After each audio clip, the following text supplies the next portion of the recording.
Very special moment here, joined with the Hall of Famer Andre Agassi. Andre, you're back on the courts playing Champions Series tennis with many old friends, including Jim Courier. Yeah. What are your thoughts about being back on the courts? It feels good. It feels good to be connected to the game. It feels good that there's a format that lends for a lifestyle that involves a lot of philanthropy, a lot of family life, and a lot of business, and so it works well as it relates to our own lives as we get older, and it gets more expansive, and I think it's a great way to kind of spend time with the guys you used to spend your time trying to beat their brains out. We get to do it in a way that we enjoy each other and get to know each other, and strange enough, we didn't really get to know each other a whole lot through the years.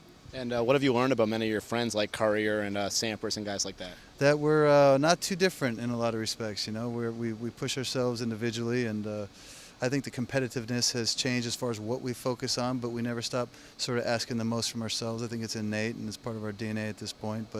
But again, to be able to be out here and take it all in, as opposed to having these moments go by, and then, during your career they'd fly by, and you would kind of brush them off as if they're never going to end. And now we get to really absorb it all. I know Gil Reyes did so much for you as a person, and what are you doing now to stay in shape?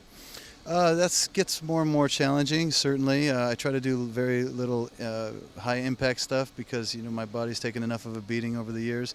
I like lifting as a result of my work with Gil. It used to be therapeutic time for me in a gym with him, and, a lot of times our workouts consisted of a good conversation more than lifting, but I think I associate that in my own psyche, and I love getting in the gym and lifting, and then I also I also have to put a lot of attention as to what I put in my body. I just can't get away with the things we used to, and it's the price of getting older. I think it's a losing battle, but if you can fight it as long as possible, it's a good thing. And the Andre Agassi Foundation, you're doing so much for kids in Las Vegas, really helping kids throughout the world with your school. How's that going for you? We just opened up a school here in Philadelphia, in North Philadelphia, which is really exciting to see these kindergartners and first graders and second graders in class, and getting an opportunity for a life of their choosing. It's been my life's work.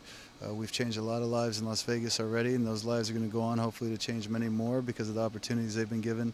But ultimately, we got to start to solve for our next generation, because as of right now, we're failing them. I mean, I could go on and preach about the statistics, but we all know that it's not easy for the next generation.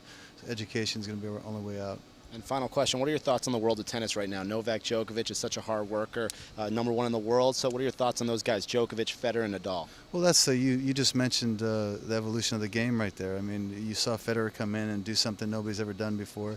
Then you saw Nadal sort of call that and raise it and say, I can do a little bit better. And then now you see Djokovic who says, well, guess what? Now I got a whole new standard. I mean, to see three guys click the game of tennis forward inside those few years is a real unique time in the history of our sport. I mean, it's usually 5-10 years before you have that person that comes along and just changes the face of the sport and actually forces everybody to get better. And we've seen a pretty interesting time in tennis. Andre Agassi, great seeing you as always. Thanks. Agassi Cicma here with Andre Agassi in Philadelphia.